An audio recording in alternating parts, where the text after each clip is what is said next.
This special report is brought to you by Bear Stearns of Beverly Hills. And here is your host, Ron Betten. But let me tell you, this pendulum's swinging, and it's swinging. Who's going to lead this pendulum? Okay, well, it's moving, and I'll tell you who's going to lead it. They have to lead it. They're the natural ones.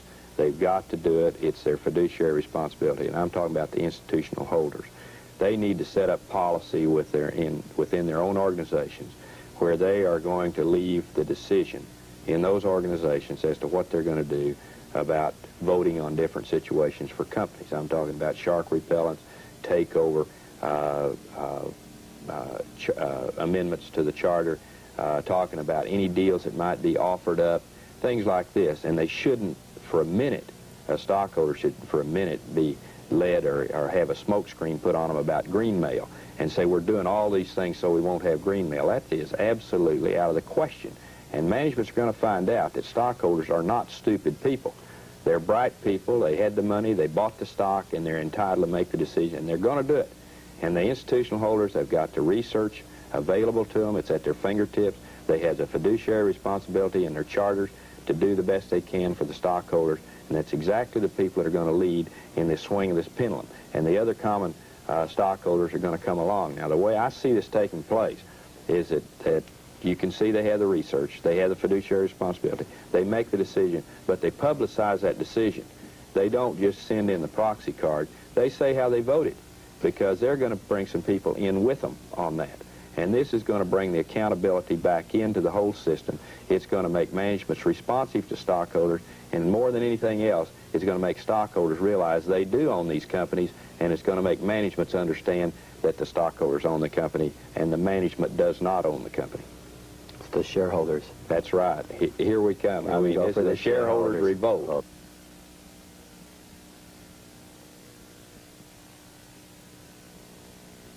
This special report is brought to you by Bear Stearns of Beverly Hills. And here is your host, Ron Betten. Hello. Welcome to a very exciting show. My name is Ron Betten, and I'm with Bear Stearns in Los Angeles. Today, my guest is T. Boone Pickens, Jr., Chief Executive Officer and Chairman of Mesa Petroleum. Boone Pickens is most noted for his stock dealings and with tender offers. 1984 was no exception in that there were tender offers for Phillips and Gulf Oil. What is sometimes overshadowed by his stock transactions is the petroleum acumen that he has. When he left Phillips Petroleum, as he was trained as a geologist, he started with $2,500. Mesa Petroleum today has assets that are worth approximately $3 billion.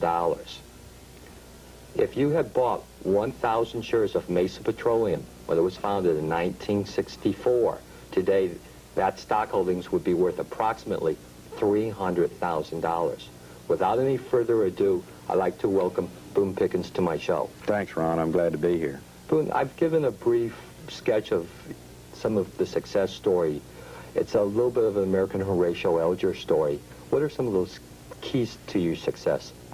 Oh, I feel like that I was well trained. I had a good education as a child. I'll back up before my education, but I grew up in a family where I had, my mother and father gave me great confidence from the outset and told me, you can do whatever you're willing to go out and work for and accomplish. And I never lacked confidence in what I was doing. Then I got a good education, and I worked for Phillips for 4 years as a geologist, went out on my own, and in 1964 founded Mesa Petroleum. So I think really it's, you started out with a good education, a lot of confidence, and a good background. There must be some other factors besides just the confidence.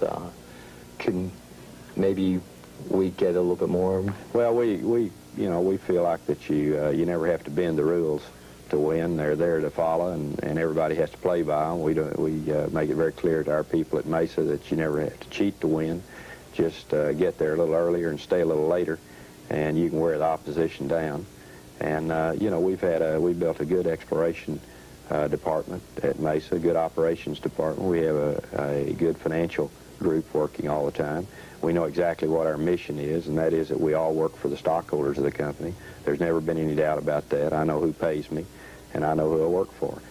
It just so happens at Mesa Petroleum that we believe in employee ownership, and we have 95% of our employees are stockholders in Mesa. And we press for that and push for it and know that we have a higher productivity than most of our competition. And it's done because those people have a sincere interest in doing a good job for stockholders, and they are stockholders. So it's almost like an employee ownership program, and it works very well. We talked about your successes. Do you remember any of your failures? Oh, do I ever? I can tell you the biggest boo-boo of all. Which one was it? 1960, I believe it was 1965, when we acquired Standard Gilsonite Company. Mm-hmm. And it was a real buster. What did you do? How did you come back? Well, we needed to pick up a lot of stockholders, and I let that overpower the reason we didn't have but 240 or 50 stockholders in 1965. We'd just gone public, so we practically didn't even have a public trading market in the stock. And so I was looking around for some company that had a lot of stockholders, and Standard Gilsonite did have a lot of stockholders, 1,400. For us, it was a lot of stockholders. So we let that one point that we focused on, and we actually made a very poor deal. I did. It was my fault. I checked the deal out, went out to the mines in Utah, went down in the mines, and being a geologist with very little mining experience, well, that's my only excuse that I blew the deal. But it was a real, if it hadn't been so expensive, it would have been a real laugh, because we couldn't compete with anybody else. And that's where I found out about high-cost producers. And that's exactly what's going on in the United States today in the oil industry. But it was, we were the highest cost producer in the Gilsonite business. Do you set goals? Pardon me? Do you set goals? We do, but we don't have, I don't like to, somehow I feel like that might be a limiting feature. I think that if you set the goals too high, it's discouraging to your employees and the management people. If you set them too low, well, they feel like they've done the job, and you're only 6 months into the year. So we try to update, and we have some goals to meet. For instance, we wanted 2 years ago, we decided we were going to reduce debt, and we set the goals as to what the debt in the company would be at the end of 1983 and 84, and we more than met those goals. And so yes, we do, but they're not complicated. You've been described as a workaholic. What would be a normal day for yourself? Well, I want to first say I'm not a workaholic, not guilty. Okay. Not guilty on workaholic, not guilty on green mailer. There are 2 or 3 things that kind of stick me, and that's one of them. I love to work. And my wife, Bee, we're very close, and she travels with me, and we talk about a lot of things. And she said one night on a Fortune magazine questionnaire that she was looking at, she said, "How many hours a week do you think you work?" I said, "Oh, I don't know, probably 60. And she said, "No," she said, "I've tallied this up," and she said that I can show that you work 85 hours a week. And I said, that's not right, Bee. And so she started adding it up for me and showing me. And I said, "I don't want to hear anymore." She got up to about 60, and she was still adding. And I said, "Forget it. I don't want to hear that." I don't work that hard, but, for instance, she counts reading time, where I'm reading different reports on, industry journals and all. Well, I don't count that as, I don't count that as work. She does. She was counting those kind of things. But I love to work. I like to read about other companies, and I'm interested in what they're doing. How has success changed your life? Probably not very much. We have a rather simple lifestyle. We have our home in Amarillo. We have our ranch, which is 90 miles northeast of there, where we have a home. And we have a cottage at Palm Springs. And we spend a little time, it seems like, in Palm Springs. I'd love to be there more than, we're going to be there this weekend. So. Fantastic. But our lifestyle, we have 8 children and 6 grandchildren, and so we spend a lot of time with the kids, and so. Till recently, I know you drove the Impala. Well, they took my car away from me. Yeah. Did you know that? Yes. Yeah, on January 1st, 1985, well, we lost our company cars, and I've had a company car since I worked for Phillips. Started work for them in 1951, and of course I worked for myself for a couple of years, but still I had a company, and it was a company car then too. So I've had a company car for all these many years, and it's always been a Chevrolet. they've served me well. You were a major campaign fundraiser for the president. How do you rate his performance? Great. He's done an excellent job. Look what's happening to us right now in this country. We've got some things to work out, and I hope you're going to get into those. I'm going to ask you a couple of those questions in a moment. First, Donald Reagan was the ex-executive chairperson at Merrill Lynch. Should more business executives be involved with the government? Oh, I think that, sure, coming out of the business sector, I think that more of those people that they can get involved, you bring in, you know, special training and abilities in organization and all. I think it's very important. It makes me kind of flinch when I see somebody come up purely through the political side and all at once are given a big job. They haven't had the experience with the organization and how to put something like that together. But I don't say that all those people are destined to failure. It just makes me kind of flinch. I want to see somebody with a little more experience sometime when they start to tackle a big job. Now, for yourself, there may be plans for the governorship in Texas? Unlikely, Ron. That race comes up in '86, and our decision will have to be made late this year. And we have we'll have a... Is that going to be a difficult decision, or what might... Well, I'm not going to go into a race in '86 with poor odds, and it'll be an expensive race. It'll be a $10 to $15 million race, and I can get a lot of financial support, and they know that if I did run, I'd work hard at it, so they'd get their money's worth. But on the other hand, it's not my style to go into a deal with poor odds and also be expensive. So I would say unlikely, but some things can change between now and then, so we'll keep our open mind to it. Well, I'm going to promote you to the president now, and I'm going to ask you some questions about the economy. If you were president, what would you do to reduce the deficits?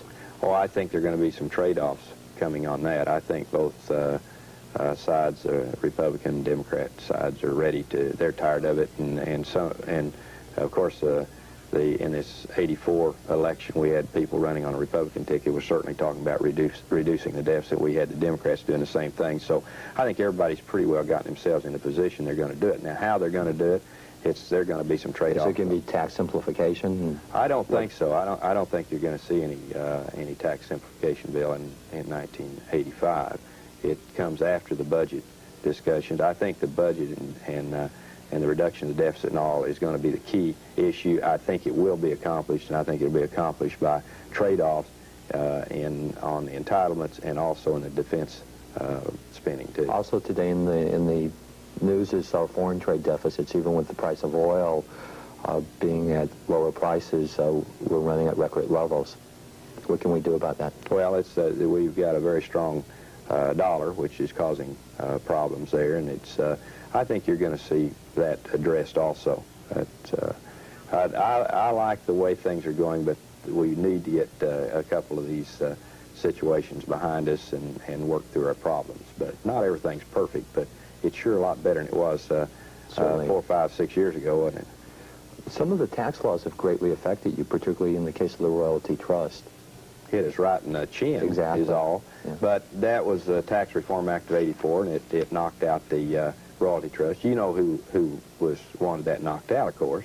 Major oil companies, because they felt it a threat. They didn't consider it to be an advantage for their stockholders to, at some point in the future, have that option to spin off reserves to them under the best taxing conditions.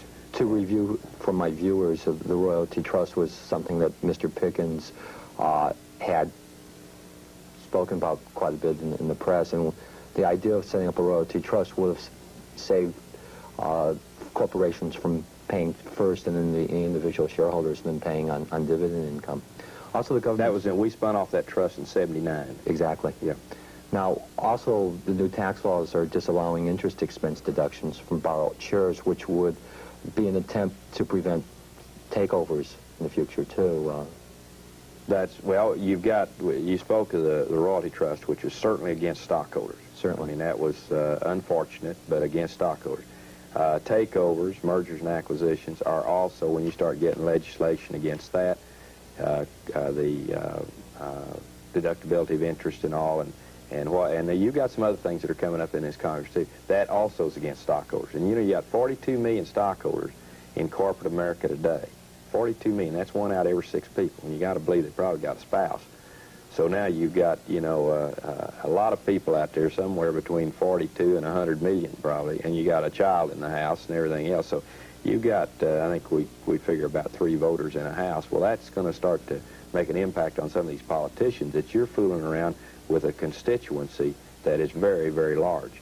And these people have to have somebody look after them from the standpoint of legislation and quit entrenching managements into these positions where they have no ownership in these companies.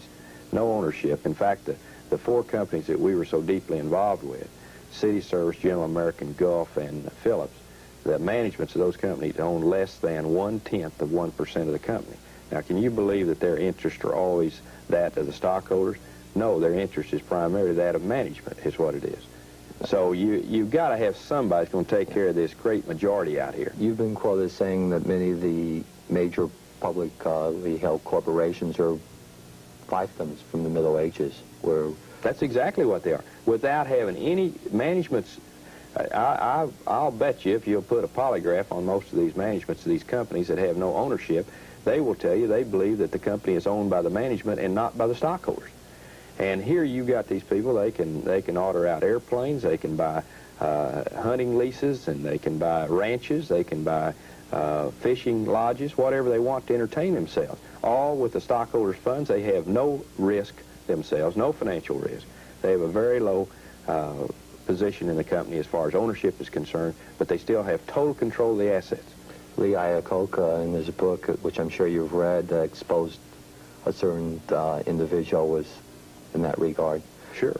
And it's, I mean, it's in corporate America, and it needs to be, you need to go back to the basics, that stockholders own these companies.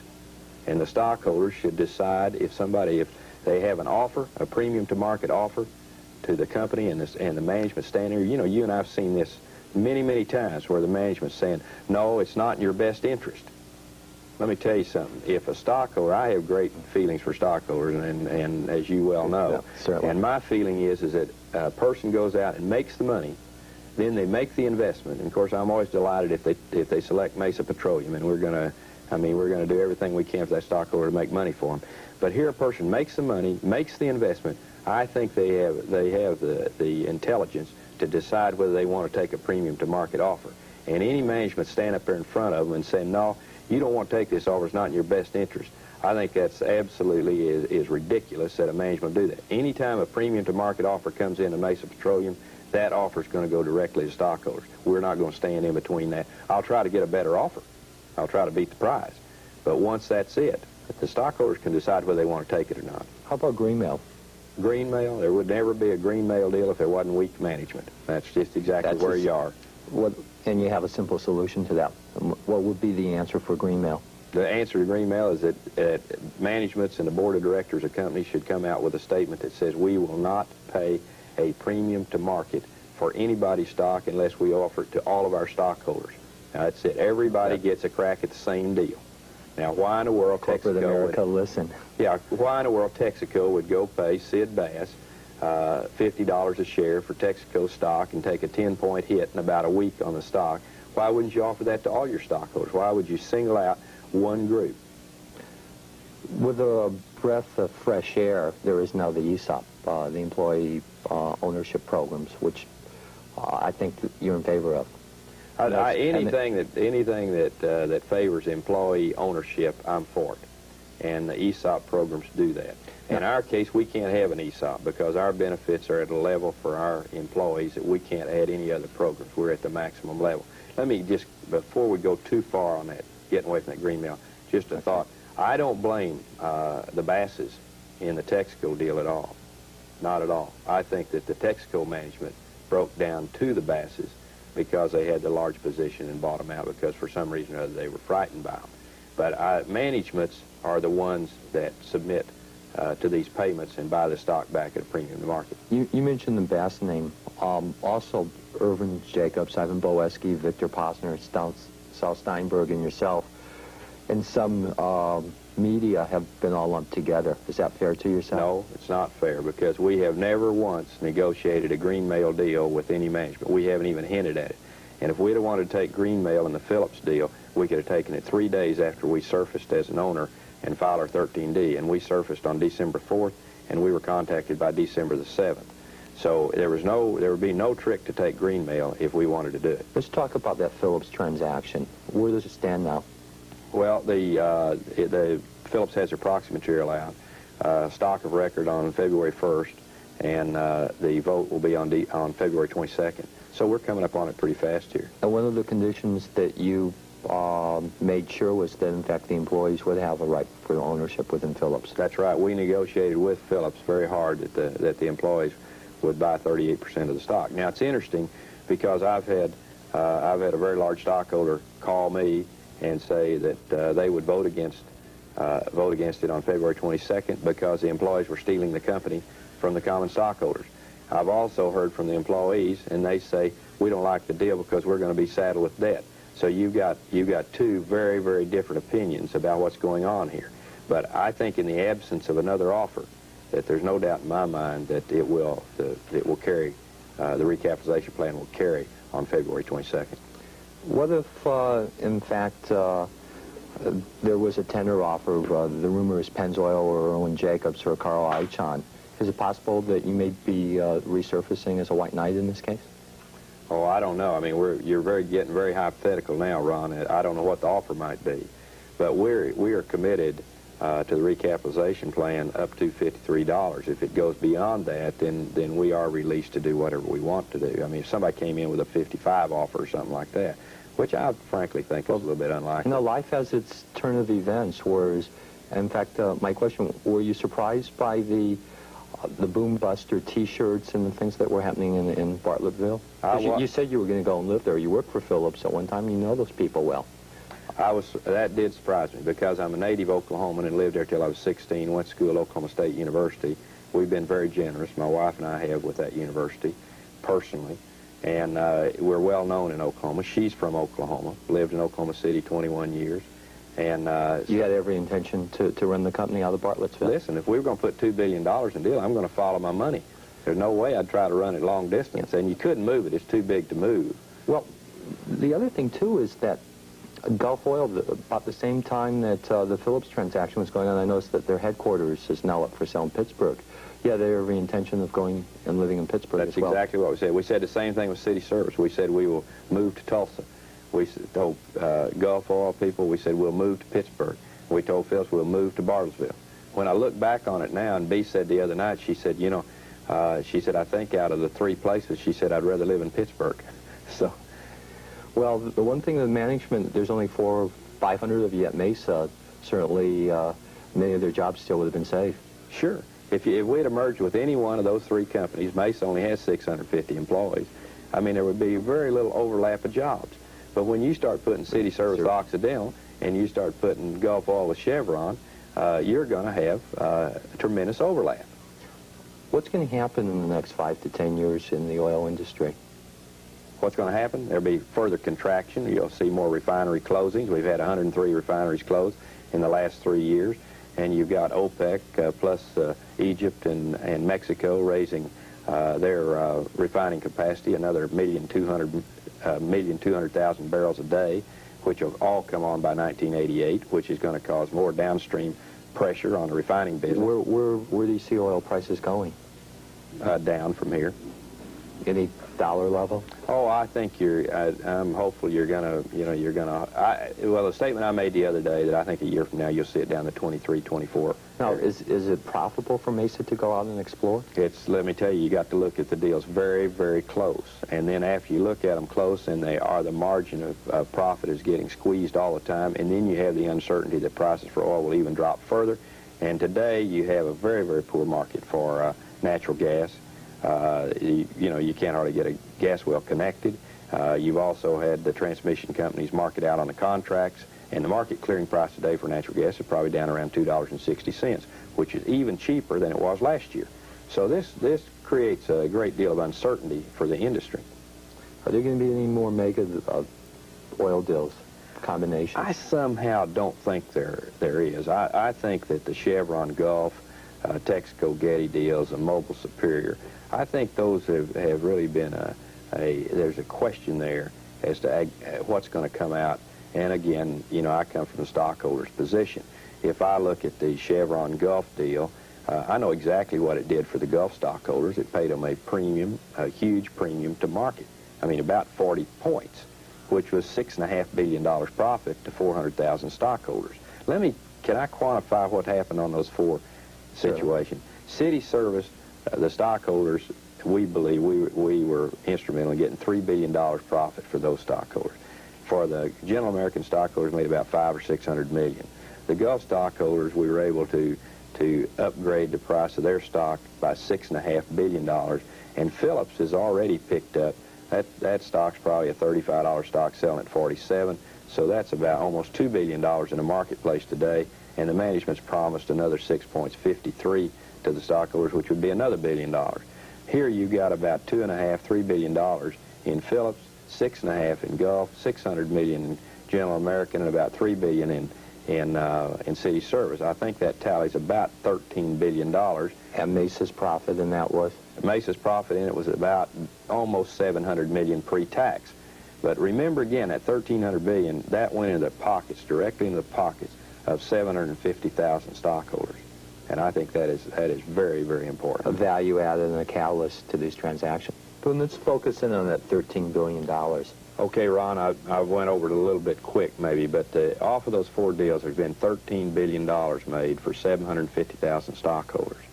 It just so happens there's about $3 billion in taxes there for the federal government. And after the Gulf deal, I had a senator compliment me on the deal and said, congratulations on it. And I said, you know, if you'd really encourage us a little bit, we could reduce that deficit for you with some of these deals. But what a better way to reduce a deficit than for people to make money. And naturally, if we make money, we expect to pay taxes. So there's no, I mean, that's not any surprise to any of us that, you know, have invested in the stock market or whatever else. We've spoken about management's responsibility to the shareholders. Will you expound upon that? I sure will. And the credibility and that one really, that really sets me off. That managements oftentimes are not responsive to stockholders. But let me tell you, this pendulum's swinging. And it's swinging. Who's going to lead this pendulum? Okay, well, it's moving, and I'll tell you who's going to lead it. They have to lead it. They're the natural ones. They've got to do it. It's their fiduciary responsibility, and I'm talking about the institutional holders.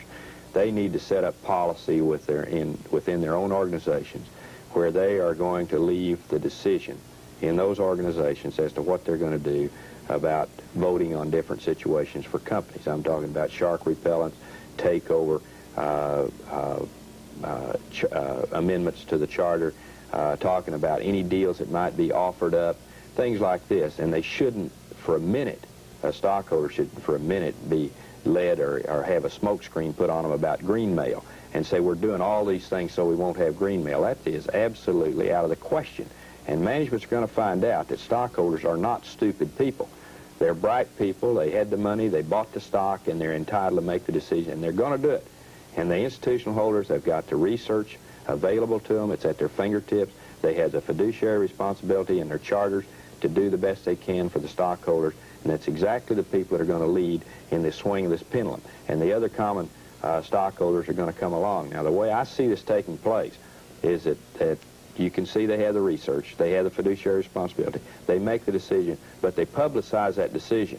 They don't just send in the proxy card. They say how they voted, because they're going to bring some people in with them on that.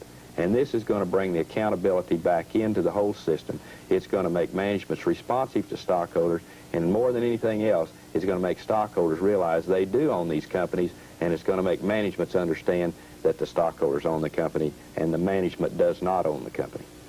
It's the shareholders. That's right. Here we come. I mean, it's the shareholders revolt. That's right. Boone, it's been a pleasure having you. Ron, enjoyed being here. Let's do it again sometime. Thank you very much.